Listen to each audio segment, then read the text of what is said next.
Ternyata upaya mereka menggagalkan saya pulang, saudara, nggak berhenti sampai di situ. Nah, ada yang menarik, saudara. Saya sudah beli tiket, sudah pesan penerbangan tanggal 9. Tiba-tiba dari Indonesia ini ada yang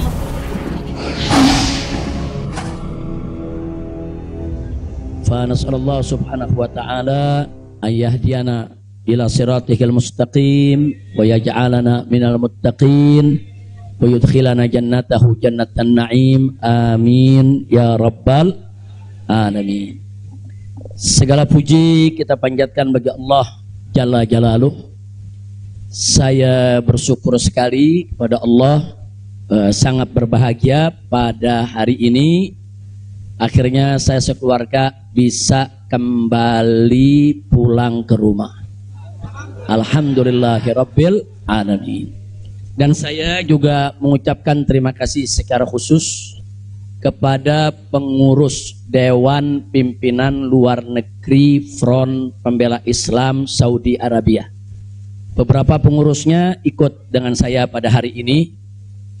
Mereka ikut mengawal dari Mekah, Jeddah sampai ke tempat ini. Di antara yang ikut ada Ustadz Abdul Hakim selaku sekretaris dari FPI Saudi. Kemudian ada juga Ustadz Son Haji, Ustadz Jazuli, Ustadz Ehsan. Kemudian juga ada Habib Abdullah Maulad Dawilah. Ditambah lagi Habib Abu Bakar Mugebel. Jumlah semua kami berangkat dari sana ada 18 orang. Alhamdulillah semua dimudahkan. Kita doakan mereka-mereka yang telah dengan setia menemani kita, membantu kita sehingga semua urusan menjadi lancar. Jazahumullahu khairal jaza. Nah, baiklah ya ikhwan. Yang pertama ingin saya sampaikan di sini, saya sekeluarga selama tinggal di kota suci Makkah tidak ada kesulitan apapun. Jadi kita tidak ada kesulitan, kita tidak ada kesusahan. Walaupun ada pihak lain yang mencoba untuk membuat saya sulit, membuat saya susah, tapi alhamdulillah tidak pernah berhasil. Wa yamkuruna wa yamkurullah wallahu khairul makirin. Jadi kalau saya malu sekali kalau saya harus katakan, oh di Mekah ini susah, kita diasingkan, kita dijauhkan. Enggak. Di Mekah nikmat, baladan aminan mubarakat. Kita mendapatkan kenikmatan di Mekah luar biasa. Di sini saya banyak kawan, sampai di Mekah saya dapat kawan juga tidak kalah banyaknya. Di sini kita punya jamaah, sampai di Mekah juga kita punya jamaah. Di sini kita punya pengajian, sampai di Mekah juga kita buka pengajian. Di sini kita punya gerakan dakwah, ternyata di Mekah juga kita buka gerakan dakwah. Jadi artinya nggak ada yang kurang. Bahkan sekali lagi kita katakan di Mekah ini tentu punya kelebihan yang luar biasa untuk ibadah 100.000 kali lipat ganjarannya. Sebetulnya kalau ingat 100.000 kali lipat kayaknya nggak mau pulang ya. Habib 100.000 kali lipat begitu sampai Tamburan satu lagi nilainya. Nah, di Petamburan nilainya 1, kalau di Mekah nilainya 100.000. Laulal wajibat dakwiyah, kalau tidak ada kewajiban dakwah di negeri ini saya tidak akan tinggalkan Mekah. Kita cinta Mekah, Mekah luar biasa, satu negeri yang memang penuh keberkahan. Baladan aminan mubarakat. Jadi sekali lagi selama kita di Mekah, alhamdulillah. Kalaupun ada sedikit tantangan-tantangan, sedikit kesulitan-kesulitan, tapi semua itu bisa atasi dengan mudah ya ikhwan. Nah baiklah. Kemudian yang perlu saya sampaikan juga ya ikhwan, di tempat ini kenapa muncul aneka ragam isyaat, yaitu isu-isu, gosip, rumor dan lain sebagainya. Katanya saya mau ditangkap lah, mau dideportasi lah, kemudian juga overstay lah dan seterusnya. Jadi yang ingin saya sampaikan di sini, ya saya memang overstay pada awalnya. Jadi sebulan sebelum visa saya habis, saya waktu itu mendapat pencekalan, tidak boleh pulang. Nah, tapi pencekalan tersebut bukan karena melanggar aturan, bukan karena melanggar ketentuan keimigrasian, bukan. Jadi kalau ada mengatakan karena ada pelanggaran, ada pidana, bohong. Saudara, itu hoax, bahkan itu fitnah. Jadi saya dicekal li asbabin amniyah. Itu ditulis dalam surat cekalnya. Li asbabin amniyah, karena alasan keamanan. Nah, biasanya kalau alasannya melanggar di situ ditulis mukhalafatun nizam atau at-takhalluf anin nizam. Nah, itu namanya melanggar aturan. Nggak ada. Di dokumen saya tidak ada kalimat at-takhalluf anin nizam atau mukhalafatun qanun. Nggak ada. Yang ada adalah li asbabin amniyah, untuk alasan keamanan. Nah, tentunya saya tidak diam. Saya terus melakukan lobby dengan pemerintah Saudi, dengan otoritas Saudi. Ini asbabun amniyah yang bagaimana maksudnya. Kemudian kenapa saya tidak bisa keluar dan seterusnya. Ini terjadi pembicaraan yang cukup panjang ya ikhwan. Tapi memang mereka sendiri mengaku. Jadi saya ini di sana diperiksa oleh Badan Intelijen Saudi. Saya diperiksa oleh Dewan Keamanan Saudi, saudara. Nah, belakangan saudara, kenapa saya diperiksa? Mereka mendapatkan laporan sampah dari negeri ini ya. Jadi mereka bilang ini zubalah. Nahnu nahsul alal maklumat kadzibah. Kita mendapat informasi yang bohong. Bahkan mereka bilang zubalah. Zubalah itu sampah ya kawan. Informasi sampah tentang Anda. Jadi katanya saya ini buronan, melarikan diri. Ada persoalan hukum yang saya hadapi. Saya ini katanya red notice. Kemudian ada lagi yang mengatakan kalau saya ini saudara orang politik yang selalu bikin keributan di mana-mana, nanti bahaya untuk keamanan Saudi. Nah, ini laporan-laporan semacam ini. Saya tidak mau menuduh siapa yang melapor, si A atau si B atau si C ya kawan. Tapi ini ada. Dan ini bukan laporan dari orang biasa. Kalau laporan dari orang biasa, saudara nggak bakal dihiraukan oleh pemerintah Saudi. Ini tingkat negara. Ini bukan tingkat RT, bukan tingkat RW, ini tingkat negara. Negara Saudi mendapatkan laporan. Berarti yang memberikan laporan ini, saudara, ini tingkat tinggi juga. Nah, tapi ala kulli hal semua kita buktikan. Mereka bilang, apa betul? Anda ini punya kasus hukum. Ada 2 kasus hukum, satu di Jakarta, satu di Bandung. Saya katakan kepada mereka, saya tidak punya kasus hukum. Mana buktinya? Saya punya SP3. SP3-nya saya terjemahkan ke dalam bahasa Arab. Kayaknya dalam sejarah nggak pernah ada SP3 diterjemahkan ke dalam bahasa Arab. Sebab kalau saya serahkan SP3, ya tentu kan polisi di sana nggak paham, intelijen di sana nggak paham apa isinya, apa maksudnya. Kita terjemahkan dalam bahasa Arab. Kita buat dokumen resmi, terjemah resmi. Jadi saya katakan, tuduhan apa yang Anda dapat dari pemerintah Indonesia? Oh, Anda ini melarikan diri dari Jakarta karena ada kasus hukum. Saya tunjukkan, ini SP3. Silakan Anda baca. Begitu mereka baca, mereka kaget. Oh, ini kan hukum sudah selesai. Kenapa kok masih dilaporkan Anda tetap bersalah? Jadi pemerintah Saudi sendiri yang menilai ya. Nah, kemudian yang kedua, waktu kasus Bandung, saya bilang juga udah nggak ada perkara. Punya SP3, saya terjemahin lagi SP3-nya. Saudara. Nah, terakhir mereka bilang katanya Anda ini dikejar-kejar badan intelijen dari negara Anda. Saya bilang enggak, saya nggak punya persoalan dengan badan intelijen. Oh, tapi ini ada laporannya. Anda bisa buktikan kalau Anda tidak punya permasalahan dengan badan intelijen Indonesia. Punya. Loh, apa buktinya? Saya punya dokumen perjanjian antara saya dengan badan intelijen negara Indonesia. Saya terjemahkan lagi dalam bahasa Arab. Resmi di situ, saudara. Dan dokumen ini kan belum saya buka ke masyarakat ya ikhwan. Saya pikir nggak ada perlunya saya buka ya ikhwan, kecuali kalau darurat saya tunjukkan. Mereka kaget loh. Anda punya perjanjian begini bagus dengan negara, Anda tidak punya masalah. Kok dilaporkan macam-macam? Nah, ini yang jadi persoalan ya ikhwan. Ala kulli hal, singkat cerita, kalau saya cerita terlalu panjang, saudara, akhirnya pemerintah Saudi ini, otoritas yang berwenang di bidang ini, mereka justru akhirnya minta maaf. Mereka bilang nahnu natawarrat, nahnu ghaltan, kami salah, kami sudah melewati batas wewenang yang kami punya. Kami minta maaf karena memang ini kesalahan dari informasi yang kami terima. Nah, jadi supaya Anda tahu, akhirnya mereka tidak mengganggu kita sama sekali.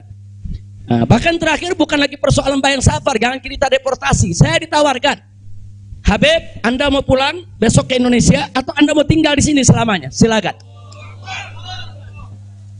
Maka itu pada malam Ahad, Sabtu malam Ahad, sebelum saya pulang, saya ke Riyadh, saya diundang resmi ke Riyadh. Saya diundang resmi ke Riyadh, saya ketemu petinggi di sana ya kawan. Mereka tawarkan, mau tinggal di sini, kita berikan iqamah, kita berikan izin tinggal, mau seumur hidup pun boleh. Silakan Anda memutuskan. Enggak, saya enggak punya persoalan sama pemerintah Saudi, ya kawan. Jadi bohong kalau ada yang bilang saya punya persoalan. Jadi makanya kalau pejabat tuh jangan sembarang bicara. Kalau mau bicara tuh mesti punya data dong. Masa pejabat bicara nggak pakai data? Kalau nggak pakai data, pedagang kopi di warung-warung, ya kan dagang kopi di warung nggak pakai data. Ada kopinya seduh, pakai gula, selesai kasih. Kira-kira jelas gak? Ini kalau pejabat tingkat negara harus punya data ya kawan, nggak sembarangan. Tapi baiklah, saya kita bagian akhir. Jadi begitu mereka sudah tahu itu semua, semula saya mau dibikinkan bayan safar. Bayan safar itu exit permit, saudara. Nah, bayan safar itu ada dua. Ada izin keluar Saudi, saudara, karena orang melakukan pelanggaran. TKI yang melarikan diri dari majikan, atau umpamanya ada tenaga kerja yang melakukan pelanggaran pidana, mencuri, berkelahi, atau membunuh saudara. Nah, mereka ini kalau diusir dari Saudi itu namanya deportasi dengan bayan safar. Tapi ada juga jenis bayan safar lain. Nah, seperti apa? Seperti orang yang mendapat suaka politik, itu kan perlindungan. Atau seperti orang yang dicekal politik, seperti yang saya alami, itu bukan pidana. Atau seperti mereka yang kehilangan warga negara, seperti orang-orang Rohingya yang tinggal di Mekah, itu mereka nggak punya warga negara, saudara. Tapi kalau suatu ketika mereka mau pulang ke negerinya, diberikan bayan safar kalau mereka mau pulang. Nah, kalau mereka nggak mau pulang, mereka dijamin silakan tinggal di Saudi Arabia. Nah, jadi ini namanya bayan safar. Tapi ternyata terakhir karena mereka menyadari saya tidak bersalah, ini yang menarik ya. Mereka sendiri yang mengatakan, ya Syekh, Anda tidak layak untuk dapat bayan safar. Karena kalau Anda dapat bayan safar, nanti catatan overstay-nya itu nggak hilang. Nah, jadi dalam dokumen keimigrasian kan ada overstay, itu nggak hilang. Nah, walaupun Anda tidak dicegah, tapi catatan itu kan jadi buruk. Anda nggak pantas untuk mendapat catatan buruk karena Anda tidak bersalah. Jadi saya tanya, lalu apa mau diberikan? Jadi dibatalkan itu bayan safar. Lalu apa mau diberikan? Kami perpanjang visa Anda. Jadi selama 2 tahun lebih, 3 tahun setengah itu ya kawan, seolah-olah saya punya visa umurnya 3 tahun setengah. Tidak ada overstay ya kawan. Nah, cuman pada saat mereka tanya, mau diperpanjangnya sampai kapan ya Syekh? Dia tanya, saya mau sebulan, mau 2 bulan lagi. Saya katakan enggak, saya mau pulang tanggal 9 insya Allah. Jadi cukup bayan safar, bukan bayan safar, tamdidnya cukup sampai tanggal 11 ya kawan. Nah, cukup tanggal 11, tanggal 9 insya Allah saya pulang. Nah, jadi ini yang perlu saya sampaikan sekaligus klarifikasi, bohong. Kalau ada mengatakan saya melanggar aturan di sana, saya dicari, saya mau dipenjara, bohong. Nah, dan saya sesalkan kalau kalimat-kalimat semacam itu keluar dari mulut pejabat ya kawan. Kira-kira jelas tidak? Paham semua? Baik. Nah, ternyata upaya mereka menggagalkan saya pulang, saudara, nggak berhenti sampai di situ. Nah, ada yang menarik, saudara. Saya sudah beli tiket, sudah pesan penerbangan tanggal 9. Tiba-tiba dari Indonesia ini ada yang membuat email atas nama saya. Namanya Habib Muhammad Rizik Syihab. Saudara, pakai foto saya. Email ini dikirim ke travel tempat saya memesan tiket. Nah, apa isi pesannya? Bahwa kami tidak jadi berangkat, mohon dibatalkan. Kami punya jadwal. Jadi ada upaya begitu. Ini bukan. Jadi ada yang bilang, ini kan cuman pura-pura jadi korban. Ini pura-pura playing victim. Enggak, memang benar mau dibatalkan ya, kawan. Tapi ala kuliah travelnya telepon langsung ke kita, apa betul Anda ingin membatalkan? Kita bilang enggak, ini ada email dari nama Anda. Saya katakan itu email palsu. Nah, ala kuliah tidak dibatalkan. Tapi enggak puas sampai di situ, ya kawan. Malam Ahad kemarin, malam Ahad yang lalu, pada saat saya ke Riyadh, ada gerakan lagi. Mereka membuat email atas nama travel. Travel tempat saya beli tiket. Nah, travel ini kan ngambil tiketnya ke bagian marketing. Saudi ya, Pak. Ternyata kursi Saudi itu sudah diborong oleh marketing di Turki, di Istanbul. Jadi dibuatlah email atas nama travel, dikirim ke Istanbul. Minta supaya jadwal saya, istri dan 2 putri saya dibatalkan. Dan dibatalkan. Nah, jadi malam Ahad itu sudah batal. Saya punya jadwal ya, Pak. Tapi saya katakan kepada teman-teman pengurus FPI di Mekah, jangan diumumkan. Diam, kalau diumumkan ini nanti, kalau ini diumumkan ya, Ikhwan, padahal kita kan masih punya peluang untuk melawan itu. Kita masih punya peluang untuk memperbaharui. Kita masih punya peluang untuk beli tiket lain. Maka itu kita diam, tidak kita umumkan. Kalau yang pertama kita umumkan. Pembatalan yang pertama itu kita umumkan. Yang kedua tidak kita umumkan. Nah, tujuan saya kedua untuk tidak diumumkan apa? Supaya musuh-musuh, penjahat-penjahat, bajingan-bajingan yang membuat itu sudah merasa menang ya, ikhwan. Dia kan merasa menang, ketawa-ketawa. Udah batal lo. Besok kalau lo ke airport, begitu masuk ke counter, nama sudah tidak ada. Biarin aja dia senang ya, ikhwan. Nggak apa-apa, biar dia senang. Jadi sengaja kita biarkan. Nah, kemudian kita hubungi travel yang ada, kita minta untuk ganti kode booking. Nah, ada tambahan biaya, kita tambah biayanya. Tetap kita minta tanggal itu untuk kita dapat kursi. Dan kita dapat. Kita diam ya, ikhwan. Kita nggak umumkan kalau kita punya tiket baru. Nah, ini kita tidak umumkan. Lancar semua. Tapi ternyata jebol juga informasi ke mereka kalau saya punya tiket baru ya, ikhwan. Lalu apa yang terjadi? Pesawat berangkat jam 7. Dari jam 11 siang saya sudah kirim orang untuk check-in. Jam 2 kita sudah full semua, kita sudah dapat check-in. Barang sudah masuk. Tiba-tiba jam 4 sore di airport dapat panggilan, saya punya putri yang satu tiketnya batal. Ini permainan gila-gilaan ini ya, Pak. Nah, kita tanya, kita konfirmasi ini bagaimana bisa batal ini? Ya alasannya katanya ada ATM palsu lah, ada orang mengaku bahwa ATM-nya dipakai lah, duitnya dicuri lah, dan lain sebagainya. Tapi tujuan dia, kalau saya punya putri itu batal, saya nggak bisa berangkat. Kenapa? Karena saya kafilnya. Nah, peraturan di Saudi nggak boleh kafil keluar. Saya ini kafilnya kalau anaknya tidak keluar. Kalau anak istri keluar, saya tidak keluar masih boleh.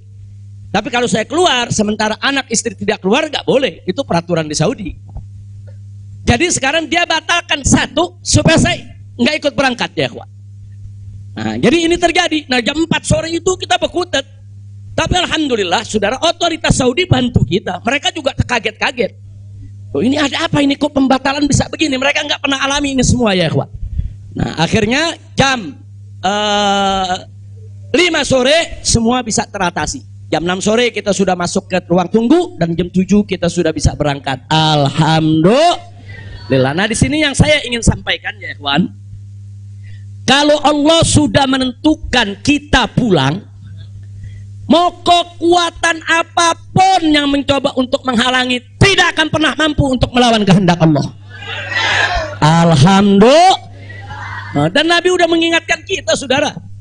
Sudah mengingatkan kita dari jauh-jauh hari, hatta manusia dan jin ini bersatu untuk memberikan manfaat kepada engkau, tidak akan pernah bisa kecuali manfaat yang sudah ditetapkan oleh Allah.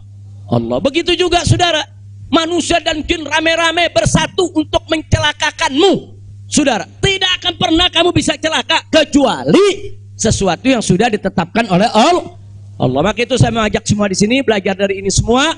Saudara, dekatkan diri kepada Allah, tingkatkan tawakal kita, jangan takut dengan orang-orang yang ingin berbuat jahat kepada kita semua. Nggak usah khawatir. Wa yamkuruna wa yamkurullah wallahu khairul. Makin tancapkan dalam diri kita la haula wala quwwata illa billahil aliyil azim. Tancapkan itu ya kawan. Jangan pernah takut. Nah, buktinya akhirnya kita bisa pulang. Alhamdulillah.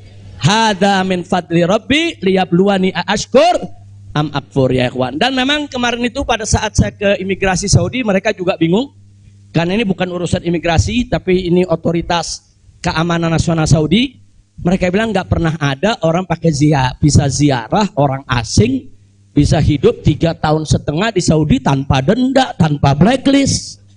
Nah, ini semua karunia dari Allah. Jadi tidak benar kalau kita di sana kesulitan, kesusahan, enggak. Kita di sana senang, kita di sana bahagia, bahkan sedih sekali kita tinggalkan Mekah kalau tidak ada kewajiban dakwah di sini.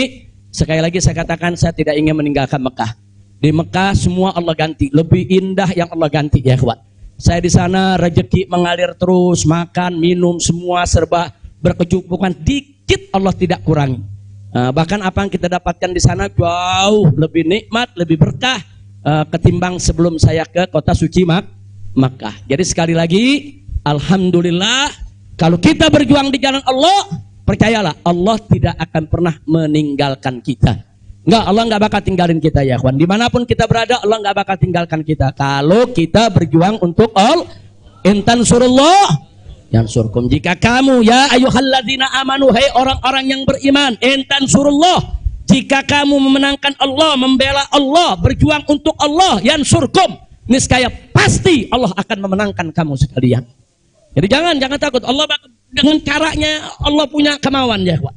Allah akan selamatkan kita, Allah akan lindungi kita, Allah akan beri keberkahan kepada kita. Dan selama di Mekah, alhamdulillah, saya juga sudah menyelesaikan yaitu disertasi doktor saya sebanyak 1000 halaman ya kawan, dalam bahasa Arab. Alhamdulillah semua berkah. Dan saya punya putri juga yang tinggal di Mekah, akhirnya punya kesempatan menghafal Al-Quran.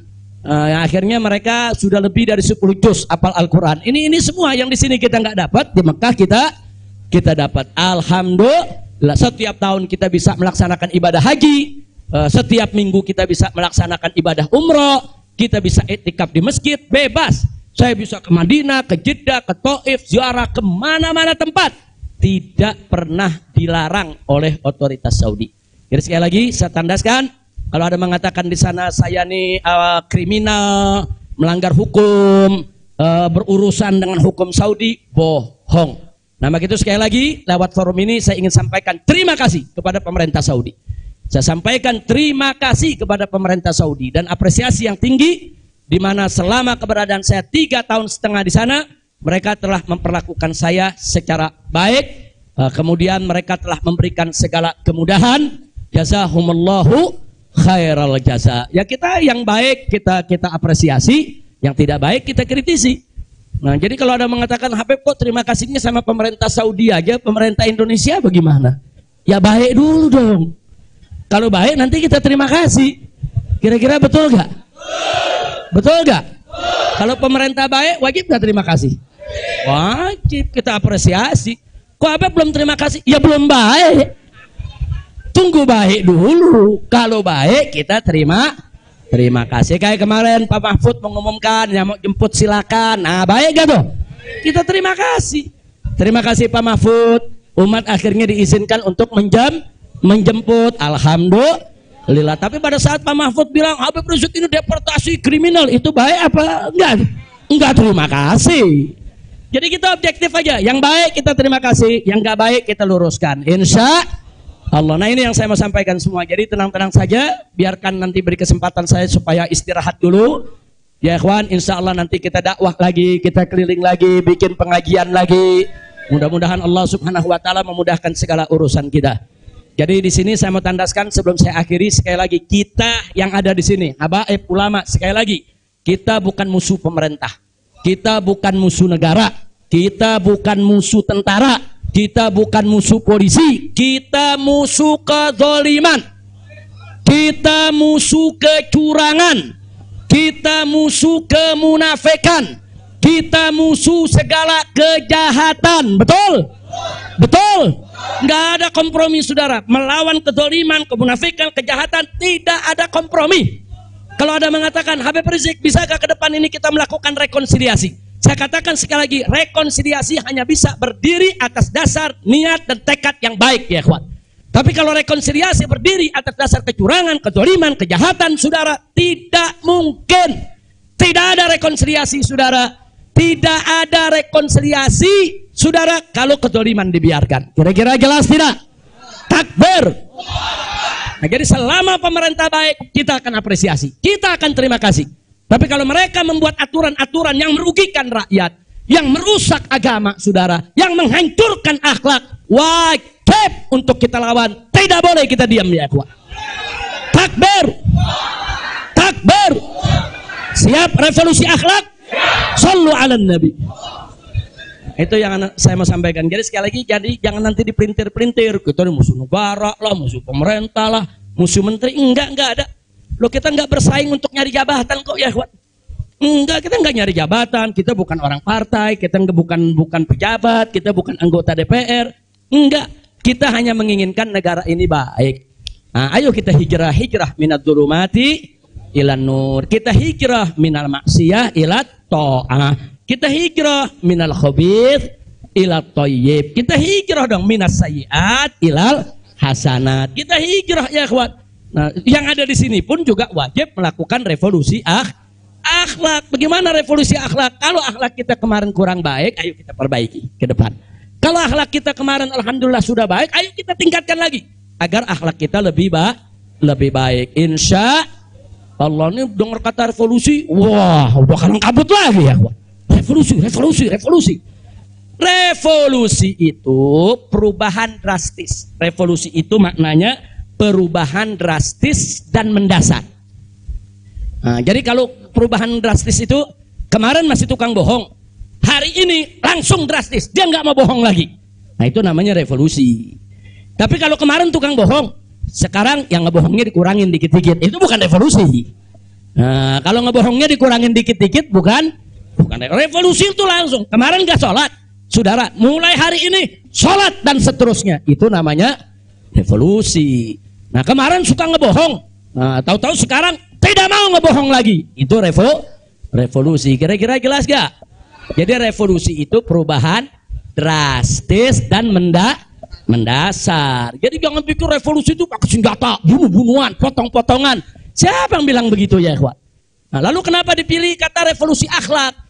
Kenapa bukan revolusi moral, revolusi budi pekerti, revolusi mental? Saudara, karena kata akhlak itulah yang dipakai oleh Nabi kita Muhammad Sallallahu Alaihi Wasallam. Nggak ada kata yang lebih baik kita pilih kecuali kata yang digunakan oleh Nabi Muhammad Sallallahu Alaihi Wasallam. Kalau kita mau tahu siapa itu bapak revolusi akhlak di dunia, ya Nabi kita. Nabi kita itu pejuang revolusi akhlak. Nabi kita itu pahlawan revolusi akhlak. Nabi kita itu saudara yang meletakkan dasar-dasar revolusi akhlak. Sebagaimana Nabi sabdakan dalam hadisnya, innama bu'itsu liutammima makarimal akhlak. Nah, jadi karena Nabi yang menggunakan kata akhlak, ya kita lebih suka pakai istilah akhlak. Kenapa nggak pakai mental? Karena kata mental dipakai sama Karl Marx. Ya, Karl Marx yang pakai, gembongnya komunis, makanya saya nggak mau pakai, ya ikhwan. Kecuali kalau Nabi pakai kata mental, ya saya pakai mental. Kalau Nabi pakai kata budi pekerti, saya pakai budi pekerti. Nabi pakai kata apa? Akhlak. Berarti kita perlu pakai kata apa? Siapa suri tauladan kita? Siapa contoh kita? Shallu ala nabi. Allahumma shalli wa sallim alaihi. Kira-kira jelas gak? Paham semua? Alhamdulillah. Saya pikir itu yang bisa saya sampaikan. Terima kasih banyak. Jangan semua diborong di sini. Nah, kan kita masih mau ceramah di mana-mana, insya. Tuh, Bandung udah main pesen aja, Beb, di Bandung, Beb. Nah, insya Allah nanti kita ke Bandung, kita ke Madura, kita ke Lombok, kita ke Aceh, kita ke Pontianak, kita akan keliling semua untuk terus melanjutkan dakwah. Ustadz Maher, Medan, shallu ala nabi. Alhamdulillah ada Ustadz Maher di belakang. Ustadz Maher mestinya duduk di depan, Ustadz. Ta'al. Lampung, insya Allah. Palembang, insya Allah. Nah, ini Habib Hamid bilang jangan jauh-jauh dulu, Pondok Rangon, Jakarta. Al-Jiran Ahad katanya. Khair, insya Allah kita lihat, mudah-mudahan saya sehat walafiat. Dan tadi saya minta maaf, ada sempat kecapean kita. Akhirnya saya turun, saya nggak bisa lagi berdiri. Sempat tidur 10 menit itu di bawah, nggak kuat karena dehidrasi. Itu terlalu haus, terlalu capek, ya kawan. Tapi alhamdulillah setelah 10-15 menit kita bisa berdiri lagi. Alhamdulillah. Nah, itu saja yang bisa saya sampaikan. Jazakumullah khairal jazak.